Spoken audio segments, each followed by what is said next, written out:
Bismillahirrahmanirrahim. Assalamualaikum warahmatullahi wabarakatuh.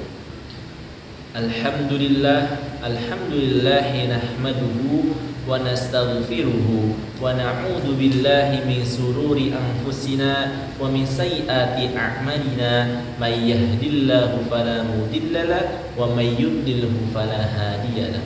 Asyhadu an la ilaha illallah wa asyhadu anna Muhammadar Rasulullah. Alhamdulillah teman-teman semua, semoga kita dalam keadaan sehat, baik jasmani maupun rohani. Saya sendiri di sini memperkenalkan, nama saya Muhammad Rijaluddin, mahasiswa Institut Darul Quran. Saya sedang duduk di semester 2. Saya membuat video ini untuk memenuhi tugas, yaitu mata kuliah Ulumul Hadis. Jadi teman-teman, saya di sini akan mempelajari kitab yang sudah saya beli, yaitu Mustalah Hadis karangannya Imam Nawawi. Jadi sebelum saya membahas kitab, mengkaji apa yang ada di dalam kitab ini, izinkan saya untuk mengenalkan biografi penulis buku ini, yaitu Imam Nawawi. Imam Nawawi ini memiliki nama lengkap, yaitu Muhyiddin Abu Zakaria Yahya bin Syaraf bin Murri bin Al-Hizami An-Nawawi Asy-Syafi'i. Beliau adalah seorang ulama multidisiplin terkemuka yang bermadzhab Syafi'i. Nah, ilmu fikih dan hadis itu menjadi fokus utamanya dalam bidang keilmuannya. Keluasan pengetahuannya tertuang dalam banyak karyanya yang masih populer dan terus dikaji sampai hari ini. Nah, bahkan Imam Nawawi ini kecil, lahirnya itu di desa Nawa, sebuah wilayah yang di dekat kota Damaskus, yaitu Suriah, pada bulan Muharram tahun 631 Hijriah atau November 1233 Masehi. Beliau pun tumbuh di kampung halamannya sejak kecil, sampai berdagang, membantu keluarganya. Dia sudah menghafal dan mempelajari Al-Quran. Di bawah bimbingan langsung ayahanda Syekh Syaraf bin Murri, yang terkenal dengan kesolihan dan ketakwaannya, ia mendapat didikan ilmu-ilmu agama. Setelah mencapai usia 18 tahun, Imam Nawawi hijrah menuju kota Damaskus untuk melanjutkan studinya. Beliau berhasil menghafal kitab At-Tanbih hanya dalam waktu 4,5 bulan dan menghafal seperempat kitab Al-Muhadzab pada sisa-sisa bulan berikutnya di hadapan guru beliau, yaitu Syekh Ishaq bin Ahmad. Nah, di bidang ilmu hadis ini, Imam Nawawi menuliskan syarah penjelasan dari Sahih Muslim sebagian besar, yaitu dari Sahih Al-Bukhari dan Al-Jam' Baina As-Sahihaini, yaitu karyanya Imam Al-Humaidi di hadapan gurunya, yaitu Syekh Abu Ishaq Ibrahim bin Isa Al-Muradi. Nah, ia membaca dan mempelajari Al-Kamil fi Asma Ar-Rijal, karyanya Abdul Ghina Al-Maqdisi di hadapan Syekh Az-Zaid Abu Al-Baqah. Khalid bin Yusuf bin Sa'ad dan An-Nabulsi. Nah, Imam Nawawi juga lama menjadi santri ahli hadis termuka Syekh Ad-Diya Ibnu Tamam Al-Hanafi dan mendapatkan banyak riwayat hadis darinya. Ia pun berguru kepada murid-murid senior dari Ibnu Solah. Sanad keilmuan terakhir inilah yang menjadi legitimasi Imam Nawawi meringkas karya Ibnu Solah menjadi buku ini. Lalu bahkan di usianya yang baru sekitar 34 tahun, Imam Nawawi sudah menduduki posisi syekh, yaitu menjadi pengajar di Madrasah Dar Al-Hadis, yaitu akademi ilmu hadis paling bergengsi pada masanya. Banyak gelar yang disandang oleh Imam Nawawi. Yang pertama seperti Al-Imam, Al-Hafidh, Al-Auhad, Al-Qudwa, Syekhul Islam, dan yang terakhir itu Alamul Auliya. Meski demikian, banyak riwayat yang mengatakan bahwasanya Imam Nawawi ini memiliki sikap yang sangat tawadu, yaitu sangat tinggi. Nah, sampai-sampai beliau sendiri enggan jika ada yang menjulukinya sebagai muhyiddin, yaitu penghidup agama. Selain itu, Imam Nawawi sendiri merupakan seorang ulama yang produktif. Dalam usianya yang bisa dibilang begitu singkat, hanya sekitar 45 tahun, beliau telah melahirkan banyak karya dalam berbagai bidang. Nah, buktinya dari kegigihan dan ketulusan beliau dalam pengabdiannya terhadap ilmu pengetahuan, karya-karya Imam Nawawi menjadi kompas bagi para penuntut ilmu dan menjadi rujukan bagi para ulama di seluruh dunia, termasuk Indonesia. Di antara kitab-kitabnya yang populer ialah Syarh Sahih Muslim, Riyadhus Shalihin, Al-Adhkar, Al-Arba'in An-Nawawi, Al-Fatawa, Ar-Raudhah, dan masih banyak lagi. Setelah mengabdikan seluruh hidupnya untuk berkarya, Imam Nawawi wafat pada 24 Rajab 676 Hijriah yang bertetapan pada tanggal 28 Desember 1277 Masehi. Sekian, itulah yang bisa saya sampaikan dari biografi pengarang kitab Mustalah Hadis, yaitu Imam Nawawi. Terima kasih. Nah, kategori hadis hasan ini yaitu hadis sahih yang dibuat Al-Baghawi dalam karyanya Al-Mashabi. Dinilai kurang tepat. Sebab karena sahihnya hanya merujuk pada hadis yang juga terdapat dalam Sahih Al-Bukhari dan Sahih Muslim. Sementara hadis hasan yaitu merujuk pada hadis yang terdapat dalam kitab-kitab sunan. Padahal suatu kitab sunan tidak hanya memuat hadis hasan, tetapi juga hadis sahih, dhaif, bahkan juga bisa mengandung hadis yang mungkar. Di sini ada Sunan At-Tirmidzi, yaitu pelapor istilah hadis hasan. Sunan At-Tirmidzi merupakan kitab-kitab sumber untuk mengetahui hadis hasan. Istilah hadis hasan pertama kali dipopulerkan oleh At-Tirmidzi. Namun dalam kitabnya At-Tirmidzi menggunakan istilah yang berbeda seperti hasan, hasan sahih, dan semacamnya. Dan oleh karena itu sebaiknya membandingkan dengan kitab sumber yang diakui sehingga bisa memastikan istilah dan yang familiar. Kitab Sunan Abi Dawud menjadi salah satu kitab yang hanya bisa dijadikan rujukan di dalamnya. Abu Dawud tidak hanya menyebutkan bahwasannya hadis ini sahih, tetapi juga menyebutkan bahwasannya hadis yang kualitasnya setingkat dengan hadis sahih dan hadis-hadis yang mendekati kualitas hadis sahih. Bahkan ketika menyajikan sebuah hadis yang sangat dhaif, ia akan menjelaskan bahwasannya hadis yang dimaksud itu bermasalah. Jika ia tidak mengerti catatan apapun, hadis itu sudah layaknya dalam arti sahih. Oleh karenanya, jika ada hadis dalam kitab Sunan Abi Dawud yang tidak dinilai sahih atau dhaif oleh para ahli hadis terbuka, nah hadis itu minimal menurut Abu Dawud yaitu hasan. Kualitas musnad milik Ahmad bin Hanbal. Musnad milik Abu Dawud, At-Tayalisi dan beberapa kitab musnad lainnya tidak bisa disejajarkan dengan kutub al-khamsah, yaitu 5 kitab hadis pokok, sehingga tidak bisa digunakan sebagai dasar hukum. Nah, di sini juga saya akan menjelaskan berubahnya hadis, berubahnya kualitas hadis.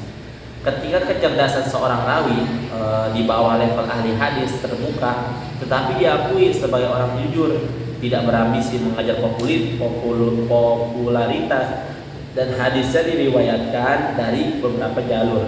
Nah, hadis yang ia riwayatkan meningkat dari hasan ke sahih. Sebuah hadis yang diriwayatkan melalui beberapa jalur dhaif tidak akan membuatnya naik menjadi hasan, bahkan meskipun yaitu hadisnya itu banyak. Namun jika kualitasnya itu dhaif, pada hadis itu disebabkan oleh rendahnya hafalan rawinya yang sebelumnya ia dikenal jujur dan dapat dipercaya, hadis itu akan menjadi hasan dengan adanya periwayatan melalui jalur lain ketika sebabnya ialah sanad mursal. Hadis itu juga akan menjadi hasan asal ada periwayat lain yang membuatnya. Akan tetapi jika hadisnya dhaif karena kefasikan perawinya, berapapun jumlah periwayatannya dari jalur lain tidak akan mempengaruhi kualitasnya sedikit pun.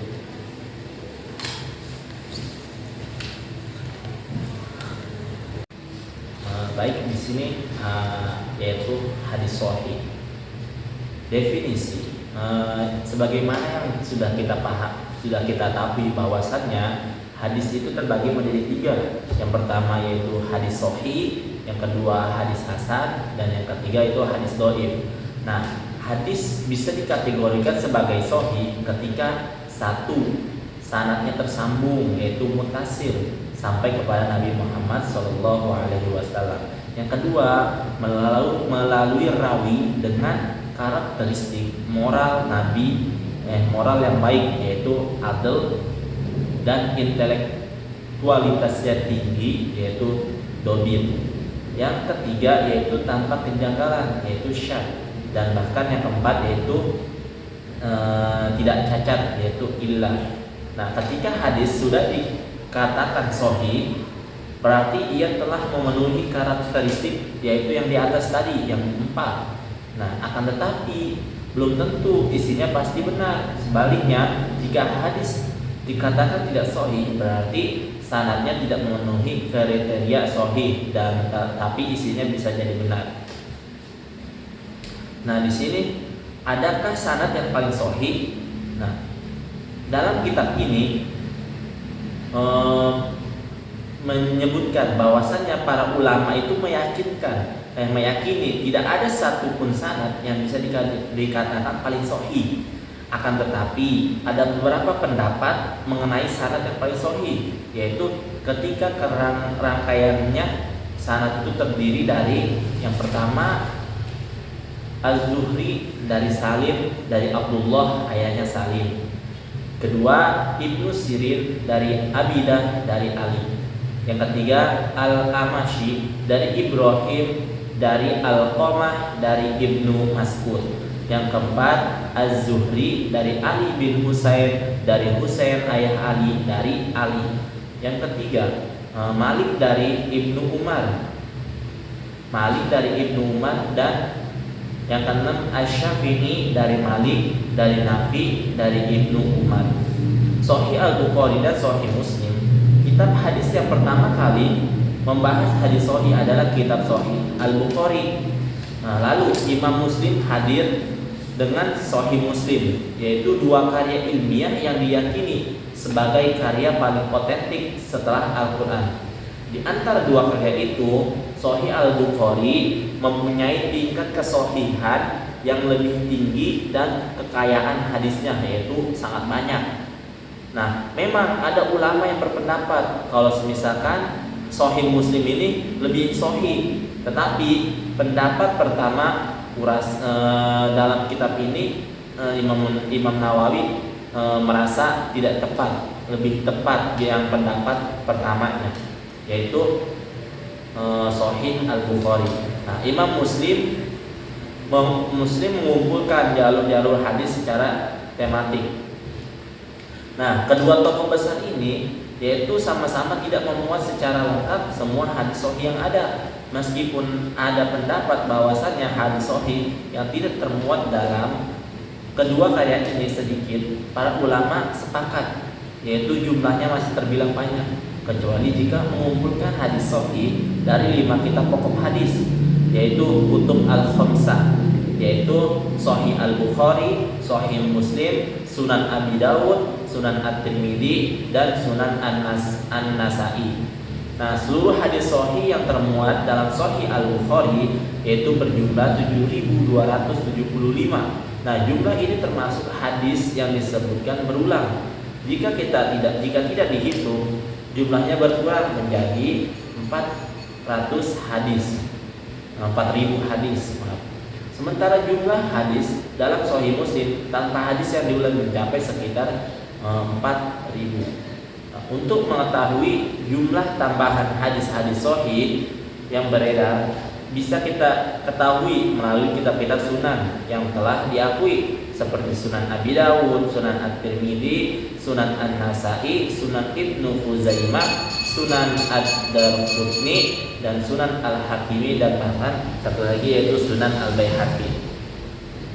Dan kitab-kitab lain yang kredibel. Akan tetapi perlu diingat bahwasannya hadis-hadis dalam kitab sunan dipastikan itu sahih ketika tercantum pula dalam sebuah kitab yang hanya memuat hadis sahih.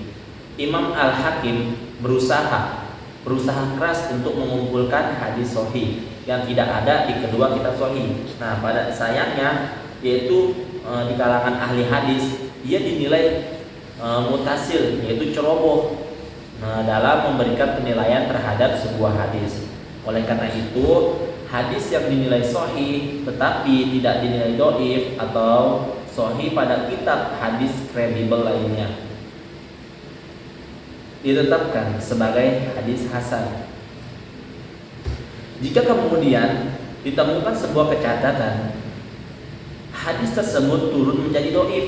Di samping Al-Hakim, ada beberapa tokoh lain yang juga dikenal mutasil seperti Abu Hatim dan Ibnu Hibban.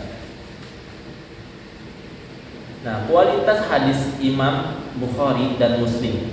Hadis yang diriwayatkan oleh Imam Bukhari dan Muslim dengan sanad mutasil yaitu bersambung sampai kepada Nabi Muhammad SAW bisa diterapkan sebagai hadis sahih. Nah, sementara hadis yang terbuang atau satu rawi atau lebih pada awal sanadnya memiliki hukum yang berbeda. Yang pertama, jika menggunakan kalimat aktif seperti qala yaitu mengatakan, fa'ala yaitu melakukan, amaro memerintahkan, rawa meriwayatkan, dan dzakara yaitu menyebutkan. Nah, hadisnya itu bisa kita nilai sahih setelah memastikan rawi yang dilompati. Dan yang kedua yaitu menggunakan kalimat pasif seperti yurwa diriwayatkan, yudkaru disebutkan, yuhka diceritakan, yuqalu yaitu dikatakan. Nah, memastikan perawinya itu tidak cukup untuk membuatnya menjadi hadis sahih, namun tidak sampai menyebabkan sangat lemah karena ada tercantum dalam suatu kitab kompilasi hadis sahih. Peringkat hadis sahih. Hadis sahih mengerucut menjadi 7 tingkat. Peringkat tertinggi ialah hadis sahih yang telah diriwayatkan oleh Imam Bukhari dan Muslim sekaligus. Yang kedua, hadis yang dinilai sahih dari Imam Bukhari. Yang ketiga, hadis yang dinilai sahih dari Imam Muslim. Dan yang keempat, yaitu hadis yang memenuhi kualifikasi sahih dari Imam Bukhari dan Muslim. Yang kelima, hadis yang hanya memenuhi kualifikasi sahih dari Imam Bukhari. Dan yang keenam, hadis yang memenuhi kualifikasi sahih dari Muslim. Dan yang terakhir yaitu hadis-hadis yang dinilai sahih dari ahli hadis lainnya. Ketika para ahli hadis mengatakan sahih muttafaq alaih atau ala sibatahi, hadis sahih yang telah disepakati kesahihannya, berarti hadis yang dimaksud yang telah disepakati kesahihannya itu oleh Imam Bukhari dan Muslim. Ibnu Shalah bahkan menegaskan bahwasannya hadis yang diriwayatkan oleh kedua tokoh itu atau salah satunya dapat dipastikan kesahihannya. Hukum fikih juga bisa diperas dari hadis itu. Namun pendapat ini ditentang oleh mayoritas ulama. Mereka mengatakan bahwasannya hadis itu memunculkan kecurigaan selama hadis itu belum mutawatir. Ya, di sini ada hadis sahih tanpa penilaian ahli hadis. Nah, menurut Ibnu Shalah, sanad dalam sebuah kitab yang belum mendapatkan akreditasi dari ahli hadis termuka tidak bisa dinilai sebagai hadis sahih lantaran keahlian orang-orang dalam bidang hadis pada masa ini, yaitu pada masa abad ke-13 dalam kitab dalam buku ini, yaitu masih terlalu rendah. Dan menurut Imam Nawawi, pendapat ini sangat kurang tepat sebab hadis itu bisa saja sahih jika ada ulama dengan pengetahuan yang mendalam seputar hadis menilainya sahih. Jika ingin menjadikan sebuah hadis sebagai dalil, kita harus mengembalikannya, yaitu dari naskah yang kredibel, lalu membandingkannya dengan satu atau beberapa kitab hadis sahih lainnya. Baik, yang tadi saya sudah jelaskan. Yang pertama dari hadis sahih, yang kedua itu hadis hasan, dan yang terakhir ini hadis dhaif. Nah, hadis dhaif adalah hadis yang tidak memenuhi kualifikasi sahih dan hasan. Sebagaimana hadis sahih, hadis dhaif juga memiliki tingkatan yang berbeda. Di antara kategori hadis dhaif ada di antara kategori hadis dhaif ada hadis yang mempunyai gelar khusus seperti hadis maudhu dan hadis sajjah dan lainnya. Hadis dengan sanad dhaif. Pada saat kita melihat sebuah hadis dengan sistem sanad dhaif, kita harus mengatakan bahwasannya hadis itu dengan jalur sanad ini memang dhaif. Kita tidak boleh mengatakan matannya juga ikut dhaif, sebab yang dhaif dalam kasus ini hanya sanadnya, yaitu berbeda dengan seorang imam. Berbeda ketika seorang imam hadis sudah menegaskan bahwasannya hadis itu tidak diriwayatkan melalui sanad yang sahih atau hanya mengatakan dhaif. Nah, kemudian dijelaskan faktor yang membuatnya itu dhaif. Ketika ternyata dia tidak menjelaskan faktornya, kita akan membahasnya, kita akan memerincikannya pada bab-bab berikutnya. Nah, jika ingin meriwayatkan sebuah hadis tanpa menyertakan sistem sanad dhaifnya, kita tidak boleh berkata Rasulullah Shallallahu Alaihi Wasallam mengatakan demikian atau menggunakan bentuk kalimat aktif lainnya. Kita cukup mengatakan diriwayatkan, bahwasannya disampaikan kepada kami bahwa. Nah, ada hadis yang dinukil dan ada yang sejenisnya. Begitu pula jika kita ingin meriwayatkan hadis yang diragukan kesahihannya, menurut para ahli hadis dan ulama lainnya, meriwayatkan hadis dengan sanad dhaif masih memiliki kelonggaran aturan atau berbeda dengan hadis palsu yang benar-benar dijelaskan bahwa itu palsu. Hadis dhaif juga masih diamalkan, namun kelonggaran ini berlaku selama hadisnya tidak menjelaskan sifat-sifat Allah Subhanahu wa taala, hukum halal, haram, dan permasalahan lain terkait akidah atau fikih. Baik teman-teman, saya akan membahas materi selanjutnya, yaitu sanad singkat ali dan sanad panjang yaitu nazil, yang ada di karangan kitab bukunya Syekh Imam Nawawi. Jadi sanad adalah ciri khas umat Muhammad Sallallahu Alaihi Wasallam, dan menjaganya itu adalah merupakan salah satu sunnah yang sangat dianjurkan. Nah, dengan demikian mencari sanad yang singkat itu disunahkan, sehingga rihlah ilmiah dalam studi Islam juga sangat disunahkan.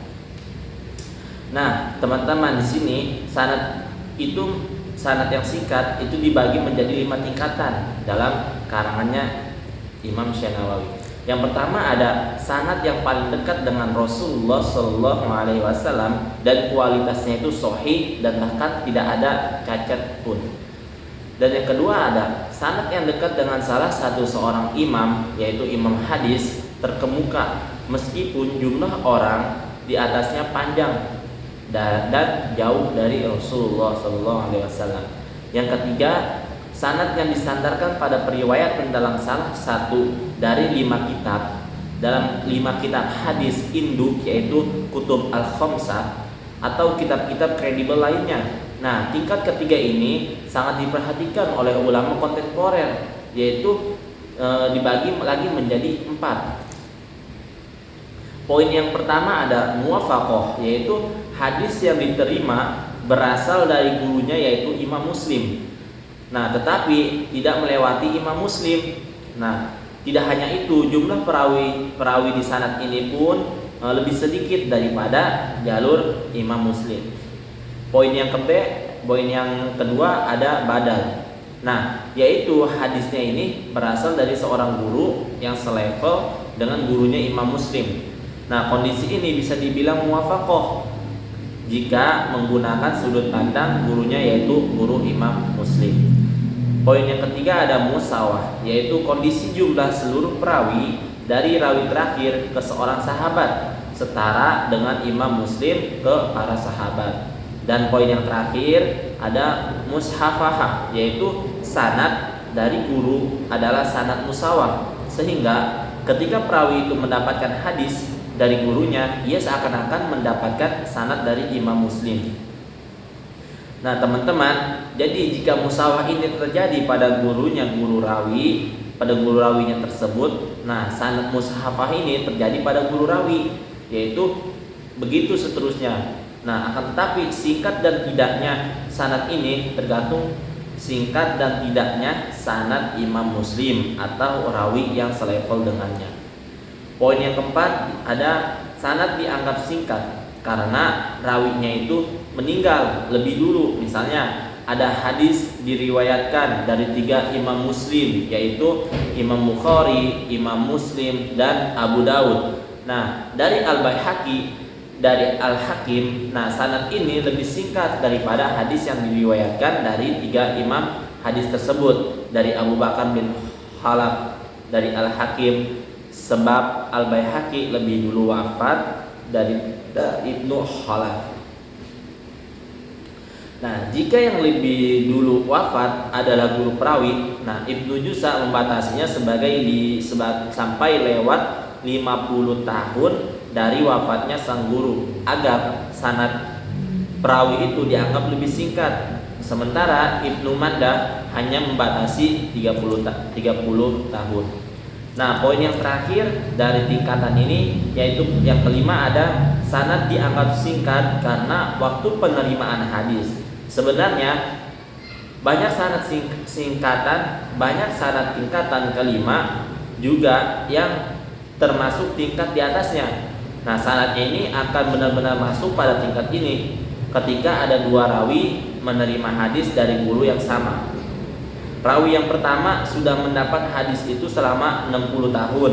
Nah, sedangkan rawi yang kedua hanya 40 tahun dan jumlah perawi dalam sanad keduanya setara. Nah, dalam kasus ini sanad rawi pertama dianggap lebih singkat.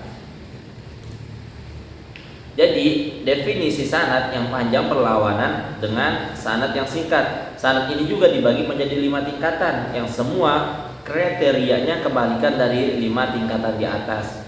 Nah, menurut mayoritas ulama, sanad yang panjang cenderung ditinggalkan. Namun, sebagian ahli hadis lebih mengutamakan sanad yang panjang daripada sanad yang singkat. Nah, jika sanad yang panjang memiliki perbedaan positif dari sanad yang singkat, nah sanad yang panjang itu diutamakan. Jadi di sini ada hadis-hadis. Yang pertama ada hadis musnad. Nah, Al-Khatib Al-Baghdadi mengatakan hadis musnad oleh para ahli hadis didefinisikan sebagai hadis yang sanadnya mutasil, yaitu bersambung mulai dari rawinya hingga akhir sanadnya. Kebanyakan hadis yang masuk dalam kategori ini merupakan hadis yang berasal dari Nabi Muhammad SAW secara langsung.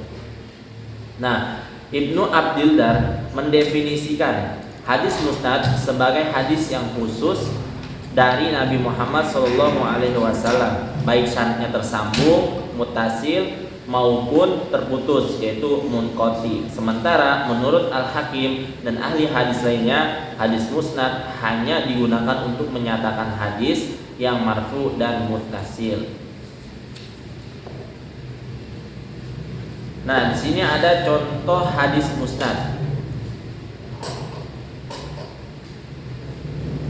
Jadi kalau teman-teman perhatikan di sini ada contoh namanya hadis musnad. Hadatsana Abdullah bin Yusuf qala akhbarana Malik an Abi Zina an A'raja an Abi Hurairah anna Rasulullah sallallahu alaihi wasallam qala laula an asyqa ala ummati la amra'atuhum bis-siwaki inda kulli sholati. Jadi Abdullah bercerita kepada Malik dari Abu Az-Zinad, dari Al-A'raj, dari Abu Hurairah bahwa Rasulullah sallallahu alaihi wasallam bersabda, andai aku rela memberatkan umatku, pasti aku perintahkan mereka menggunakan siwak dalam sebelum sholat. Nah, diriwayatkan dari Imam Bukhari. Nah, penjelasannya disebut mutasil atau musnad karena seluruh rawinya bersambung, mulai dari Imam Bukhari ke Abdullah bin Yusuf, ke Malik bin Anas, ke Abu Az-Zinad, ke Al-A'raj, ke Abu Hurairah, dan sampai kepada Nabi Muhammad sallallahu alaihi wasallam. Di sini ada juga namanya hadis muttasil.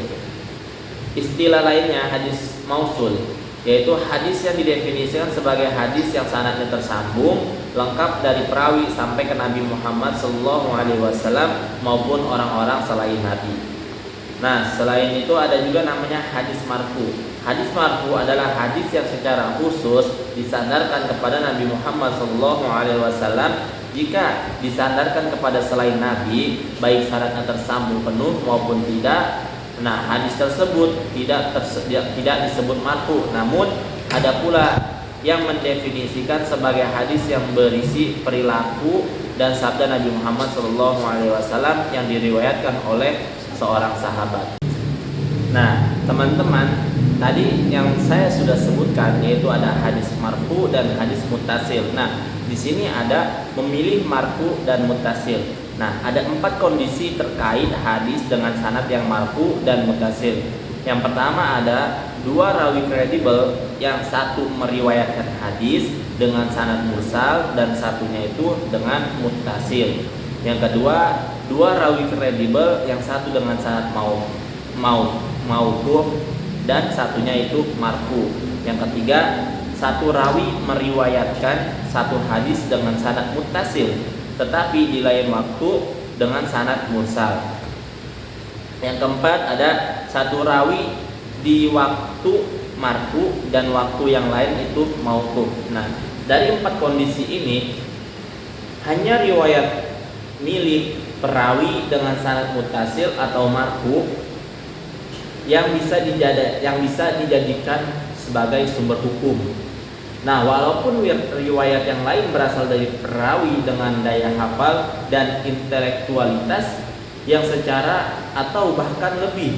Nah, sebabnya berhasil meriwayatkan dengan sanad marfu dan muttasil merupakan poin tambahan, yaitu untuk kredibilitas atau sikoh seorang perawi. Nah, namun ada ulama yang memilih riwayat dengan sanad mursal atau mauquf. Al-Khatib mengomentari bahwa inilah pendapat mayoritas ahli hadis. Sebagian ahli hadis lainnya memilih sanad yang diriwayatkan oleh mayoritas rawi yang mempunyai kredibel. Di antara ulama hadis juga ada yang lebih setuju jika yang dipilih adalah hadis dari rawi yang paling kuat hafalannya. Dengan pendapat ini, jika seorang rawi kredibel yang paling kuat hafalannya meriwayatkan sanad dengan mursal atau mauquf, nah adanya sanad yang muttasil atau marfu tidak akan mengganggu kredibilitas rawinya. Namun ada pula yang menolak kebebalan kredibilitas ini. Di sini ada hadis masyhur. Nah, hadis masyhur atau populer ada 2, yaitu sahih, hadis yang populer di kalangan ahli hadis, dan tidak sahih, hadis yang populer di kalangan masyarakat. Termasuk pula dalam kategori hadis yang populer di masyarakat, hadis yang mutawatir di kalangan ulama fikih dan ushul fikih, tetapi tidak ada ahli hadis yang menyebutkannya secara khusus. Nah, sebenarnya jumlah hadis mutawatir sangat sedikit. Secara definisi, hadis mutawatir adalah hadis yang diriwayatkan oleh begitu banyak orang sejak awal sanad sampai akhir sanadnya sehingga redaksinya menjadi benar.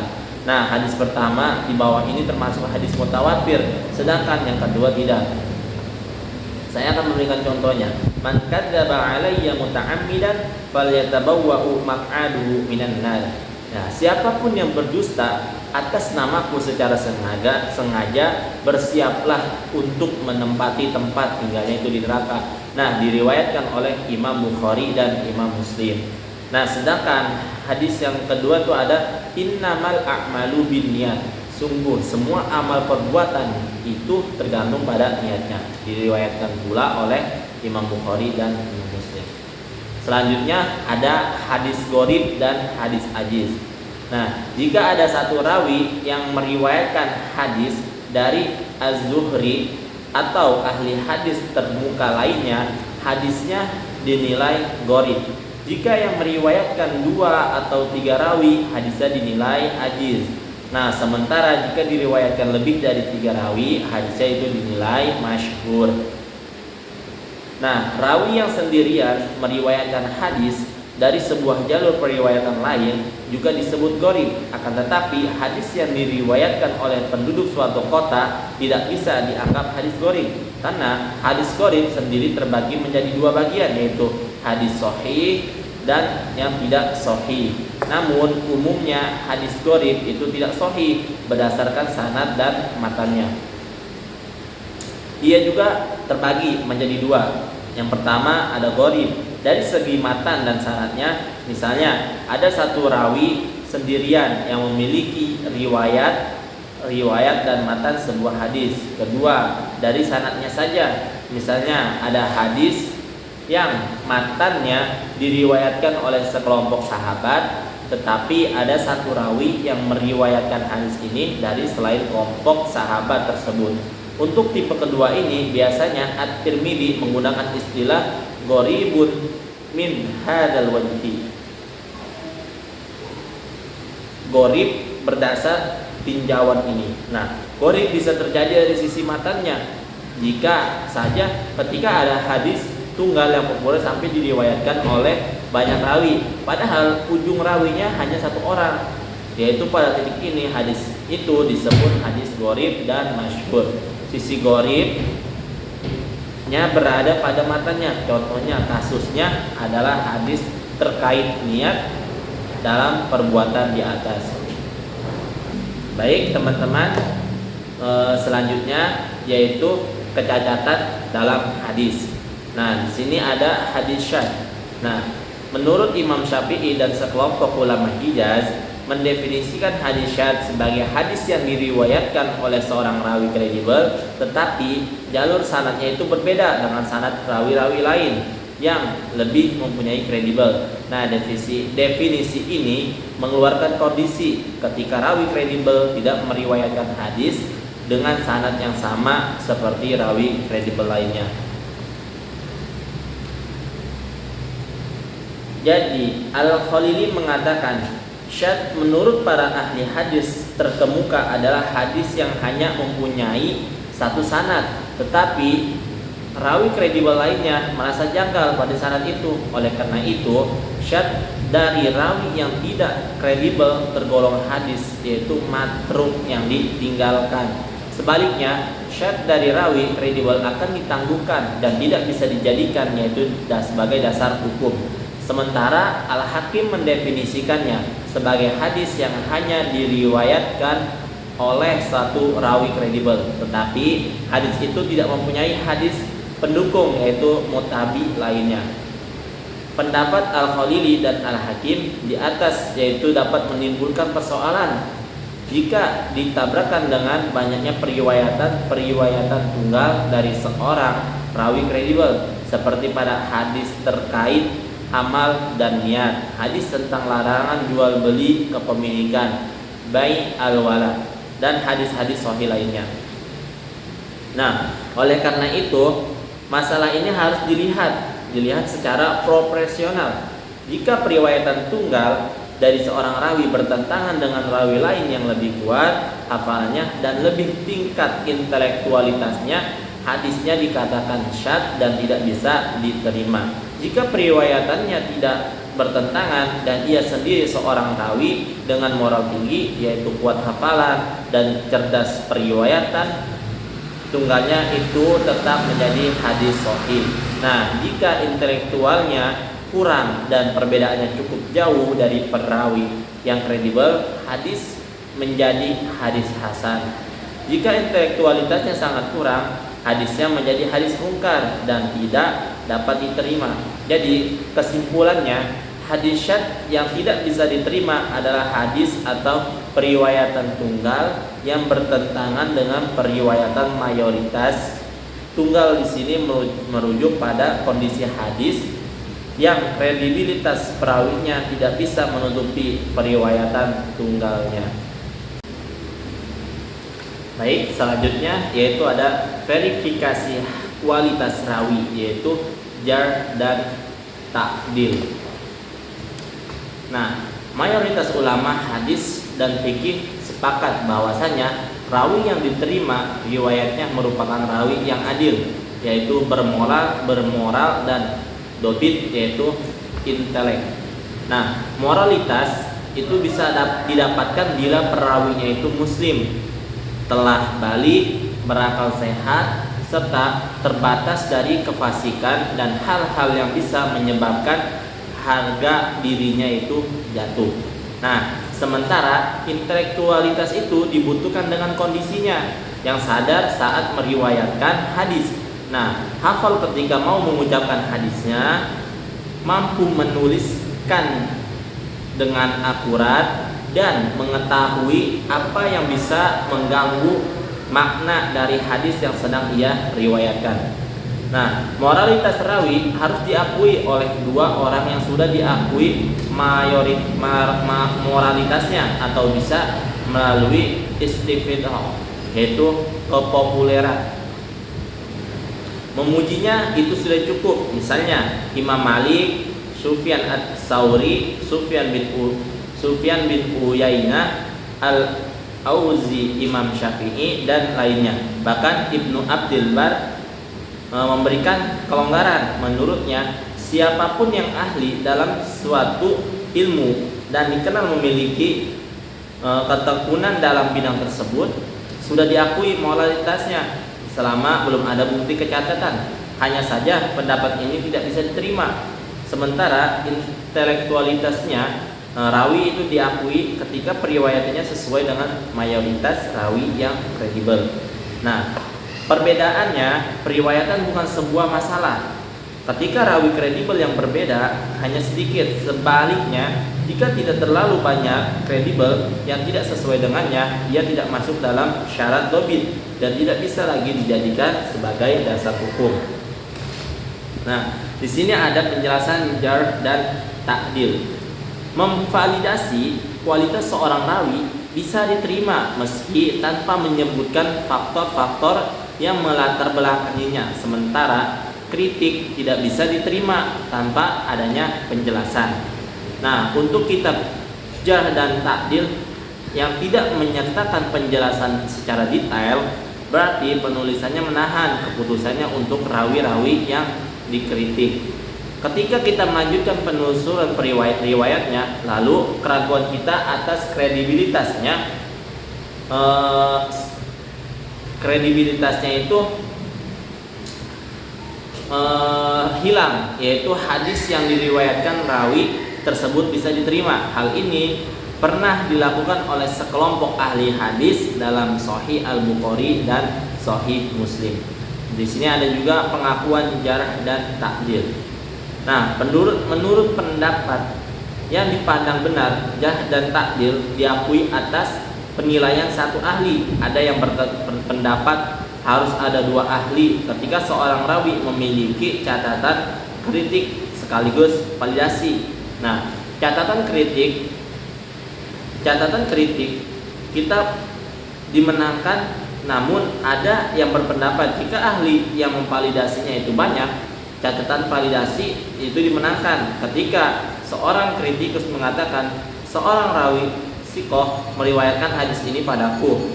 Nah, pernyataan demikian tidak cukup untuk memvalidasi rawi menurut pendapat yang benar. Namun ada yang berpendapat itu sudah cukup.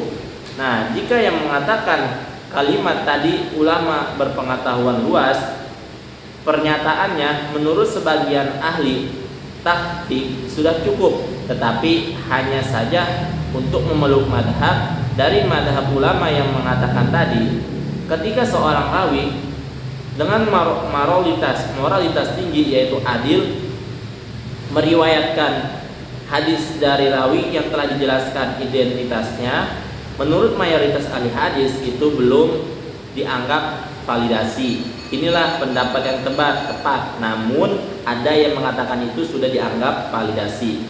Nah, pengamalan dan fatwa seorang ulama yang secara kebetulan sesuai dengan hadis yang diriwayatkan tidak bisa menjadi ketentuan. Tidak bisa dijadikan ketentuan, yaitu untuk kesohihan dari sebuah hadis yang diriwayatkan oleh ulama tersebut. Nah, juga sebaliknya, kualitas hadisnya tetap meskipun tidak sesuai dengan pengamalan dan fatwanya, apalagi sampai mengganggu kesohihan hadis dari periwayatan yang lain.